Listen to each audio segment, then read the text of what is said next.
It is a great pleasure and great fun to have you here today, John. Thank you. Want to begin topic, as you know, is leveraging fame as a weapon for good.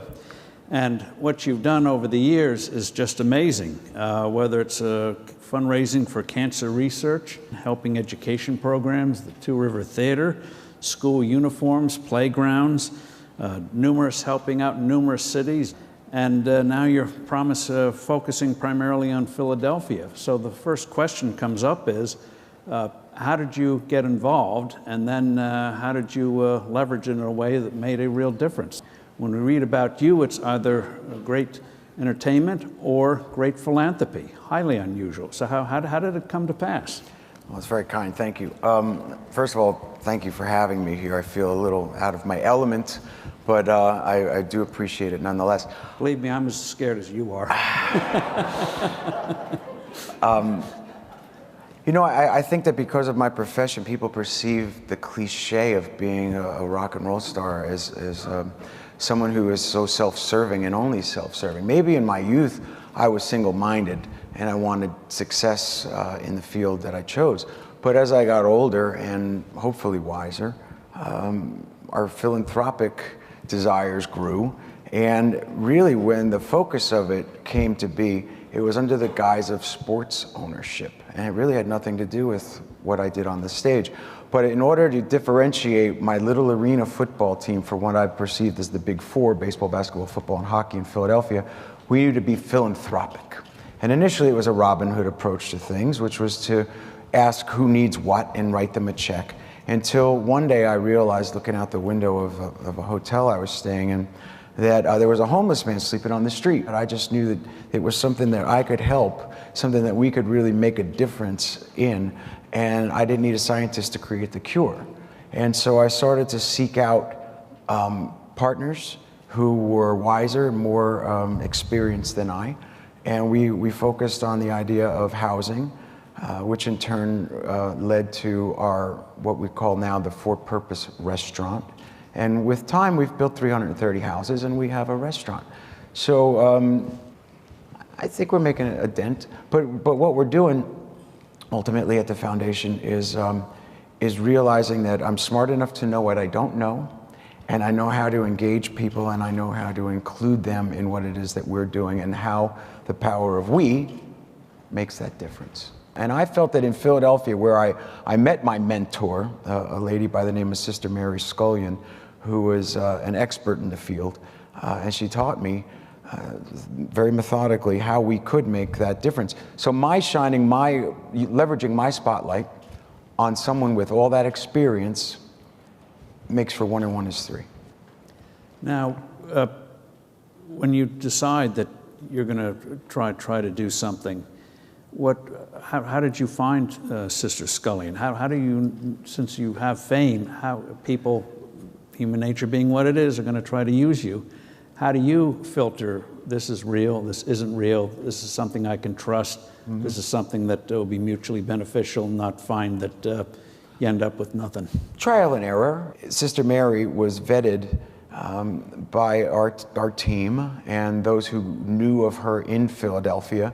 And then we did our research. And then, of course, it's gut instinct. You meet somebody and you're moved by them, and their track record already spoke for itself. So when I met Sister Mary, and she's referenced in that song, We Weren't Born to Follow, as the nun, and I say, this one's about the one who cusses and spits.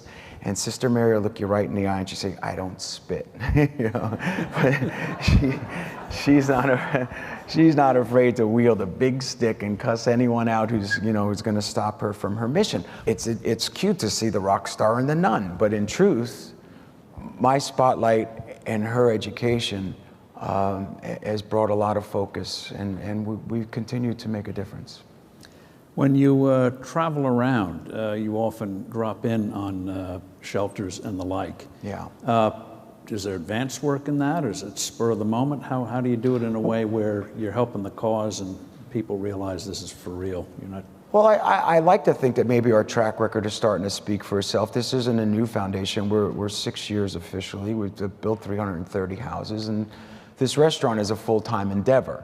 But when we began on my last tour, which is over 2 years ago now, on my days off, we dedicated a day here and there, coast to coast, going to various shelters, initially to be educated on the subject of homelessness and to find out from the youth what it is they needed, how it was that we could help them get it. And the things that we learned, and I was able to ultimately take back to Washington and a position on the President's Council for Community Solutions, was people that were out of the Beltway could realize that a kid in Nashville who can't get something as simple as identification because he's been, thrown out of his home years ago, can't get a job. And these kind of simple errors that, nobody's going to walk that young man or lady into the hospital to get their birth records. It's difficult. All of these kind of things compounded led to what became this Council on Community Solutions. We gave our recommendations even in Washington, but I went coast to coast and sat down and spoke to hundreds of kids, nationwide, and would leave something. What do you need? You need a kitchen, you need bookshelves, you need clothes, and the foundation would make donations as we went along. What struck you when you talked to all of these kids? It's one thing to read a white paper. Yeah. After they get over the starstruckness, whatever. What did you learn from them that was enable you to say, I'm adding that extra value that those standing on the side could not possibly know? In truth, many of them needed a chance. Many of them asked for a mentor, an opportunity. They don't want to hear about tomorrow. They were ready to work today. And sometimes they just needed a warm, safe place to sleep and a good meal in their belly where they weren't fearful of a shelter that could be, intimidating. They were afraid to seek help in a covenant house because they thought that they could beat the street. There was a lot of that. There was continuing education and opportunity for job placement. Even when we were given the task of finding opportunity employments with big corporations, kids don't really always want to just an entry-level position. They want something that they can grow in. And in this day and age, at least where I'm at in my life, I'm not as tech savvy as even my children are. So when you go to these young startup companies who are a part of that, they want to engage these young men and women, and the young women and men also feel it's a sexy job that they can grow with and into. And we hooked up those opportunities around the country and even here in New York City. In building these houses over the years, you really started getting involved in this in the 90s, didn't you? In earnest, I mean, in true earnest, it was 2005 before I was fully committed to the idea. It wasn't as though I was 100% involved in what became our foundation in earnest until 2005. But you've been doing things before 2005. Sure, here and there, like a lot of people who are asked and are compassionate, but you're not dedicating resources, time, your family, the efforts of everything you are, as we are now. But that's the difference between being a young man figuring out who you want to be and being a man who's come of age who wants to leave a legacy of who he has been and who he will, continue to be. You talk about one soul at a time, and with housing, one house at a time. Yeah. Over the years, what lessons there have you learned in terms of, okay, we build a house, what is effective, what's likely to have an impact, positive impact, or it's not going to make the kind of impression you want it to make? I'll tell you two stories there. When we began building houses, and you see a little clip there in Philadelphia where we built our first cluster of 5 houses. And they were row homes, and old Philadelphia, northern Philadelphia, and they were all row homes. And Sister Mary walked me down the block, and she said, it'd be really great if you guys could have enough money to refurbish one of these homes. And the block was really run down, and some of the neighbors were struggling to maintain the aesthetic of their property and dealing with the tragedy of what inner city Philadelphia, like Detroit and many other cities, had become. And I said, how much would it cost to do the whole block? And she laughed, and I said, no, I'm serious. How much would it cost to do the block? Because I knew that like the Pied Piper, if I could get enough money to fix that block, the pride in the rest of that neighborhood to move the bad guy to the next block, to the next block, to the next block. When we officially launched the foundation, talk about utilizing celebrity, President Clinton himself came and launched the foundation on those streets. And when we did that, there was a lady named Helen Brown, and she was out there, and she's a wonderful elderly lady, a big, strong lady who'd been born and raised in the neighborhood. She was sweeping the streets and keeping her front stoop clean, but knowing the rest of the neighborhood was difficult. And I says, Mrs. Brown, you're doing such a nice job there. I said, but that broom, what are you doing with that one little broom? And she held up this stick and she says, I'm making a difference with it, because she was keeping the bad guys away from her stoop. And in turn, I've gone back there now six good years later, since the completion of those 15 row homes. And the block looks great, and the neighbors have pride in what they're doing. And is that then how you measure effectiveness? You do something, then you go back and see that it worked? I think that helps, and on a more minute level, we have what we now call a for-purpose restaurant. I think this model is very, very unique, and the model is such that This, by the way, is a kitchen like no others. You don't go there and just get something. Explain what gave you the idea, the and how you catalyst, applied it. After the housing bubble, grants were drying up and opportunities were drying up, and we had sort of hit a bump in the road. And my wife and I, Dorothea and I, were watching Brian Williams on the news, and he had a Making a Difference segment. And there was a restaurant in Salt Lake that provided basic nutrients along with a full menu. And so the restaurant was called One World, Everyone Eats. And the idea was simply that if you're hungry, come on in, we'll give you this, and then everyone else can pay over here. And so Sister Mary and Mimi Box, the head of our foundation, and my wife Dorothea flew out, did some research, and Dorothea said, this is the next step for the foundation. I said, yeah, it makes perfect sense. So we went back to where we live in New Jersey, and both figuratively and literally at the crossroads where the train tracks cross, bringing these communities together. We started in a church basement, and there was a stigma attached to that. Some people came and they had the pleasure of a great meal, and they had to volunteer in order to earn that meal. Others were meant to come there and donate what they could, and that was the terminology we used. Lessons were learned, stigmas were attached. We moved down the same street to a place called Lunch Break, which is a soup kitchen. A whole nother set of stigmas attached to that. It looks very institutional. Nobody feels very comfortable there. Very many of the population in the county will come at Christmas time or Thanksgiving and think that, a donation makes them feel good, and they are making a difference, but a whole nother set of issues there. Same street. We then found our retail space, and it was a auto body shop. 3 bays, 3 cement walls, nothing else. Just an eyesore in the neighborhood. And my wife, being the visionary, said, I see it. We can turn this into the Soul Kitchen. And so we built it out, and it's a beautiful, beautiful restaurant where you're served a 3-course meal, silver, linens, everything. And the idea is quite simple. We bring people in who can afford to pay, and you pay. And we don't use the terminology pay what you can. There's a requested minimum donation should you choose to pay and not participate. If you cannot pay, you volunteer. If you say, I'm not a people person, I don't want to volunteer in your restaurant, that's not a problem. We'll take you to the soup kitchen, we'll take you to the food pantry, we'll take you to other nonprofits, the medical clinic, and help you help yourself, and you're granted a gift certificate. We don't call it a voucher, we call it a gift certificate. Because ultimately what we're trying to do is not only bring the community together in this for-purpose restaurant, but empower people.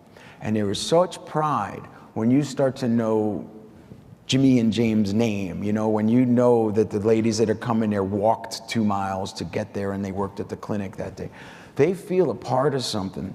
And we had influential and affluent acquaintances of ours. And we had to even have a celebrity chef come in on that day. And I had sat with these 25 people and the 35 people maybe. And we had an honest Q&A. And one man honestly said to me, I don't want to sit with homeless people. I said, I appreciate that statement. Thank you for being honest. And I explained to him, I said, see that guy in the kitchen? He's homeless. You'd never know it looking at him on the street. He's college educated. In fact, he went to Princeton University. True story. Another guy says, I don't want to take a table away from a homeless guy. I said, thank you for that. But without you coming to support the restaurant, how can I provide this guy with that meal? And then in turn, you're realizing we went to the day laborers that are down in front of the convenience store. You know, you've seen those situations around town. And we brought a couple of guys over and we explained the model to them. And then we paid them to wash the windows. And then we fed them our best foods. And we sat and talked to them. And through the translation, asked the question, how much money do you spend a month on food? The man says, nothing. We thought, maybe you didn't understand the question. How much money do you spend on food? He says, nothing. He says, do you think that I have the convenience of going to a restaurant? He says, I either go to the food pantry and get what they give us as an allotment. I go to the soup kitchen. He says, there's 2 or 3 families in that apartment. And all we do is eat for nutrition in order to go back out and find more work. So when you break through that mold, you meet your neighbor. You bring your neighbor in and make him feel comfortable in that environment. He meets somebody else. You never know what's going to come of it, Becht. Talking about bureaucracy, housing or anything else, it's never easy to do. What are the little things you do to grease the skids in a very way only you could do? Well, it's a unique position, but I'm certainly willing to leverage my celebrity. If it means that I have to come and sing at your kid's bar mitzvah, I'm very available. Whatever it takes. Whatever, you know, if it's an autographed picture or meet your nieces or whatever, you know, whatever I can do to get what I need done. You know, that it's Sister Mary, those are my real heroes. When she's down in that alleyway the other 300 days a year that I don't see her, those are my heroes. It's the ones that are down there every day doing what it is that we do. It's not about me. We utilize my celebrity when you have to, you get to be the closer. How do you handle the scrutiny? I mean, eyes light up when you move, and that can be a benefit, getting that thing done, doing the bar mitzvah. Yeah. But it can have its downsides. Most definitely. You know, I think we've all read about foundations that weren't as transparent or maybe didn't fulfill their mission. I'd like to think that ours is, in fact, transparent. Not that I'm preaching that, you know, we are good and someone else isn't, but you have to make sure that every day you're aware of your reputation, about your mission, about disappointing yourself or others. Reward enough is just doing what it is that we do. And if you do it for the purest of reason, that's accolade enough. I don't need to be any more famous. The rest of it is just what we do. What advice then do you give to other celebrities who you think might want to do something but are fearful that they read about the checkered history and wondering if take a risk and my reputation may look like a fool because I got taken? What advice do you give to them? I've seen some of my friends be taken advantage of. You know, there's a number of guys, we've all read about them in the paper, they're in jail because they stole foundations' monies or the best interests were not at heart. Again, I would, just like I would give the same advice to anyone in my field, have better advisors than yourself, have smarter, better, wiser men than you and women surrounding you to make you look good. Everything I do in my life, I call it the Henry Ford theory of management. It's my name, it's my ideas, but I need a whole team to implement every single one of those ideas. And then I try to surround myself with the best guys and not be taken. Granted, it doesn't always work, but you know, I have a winning average.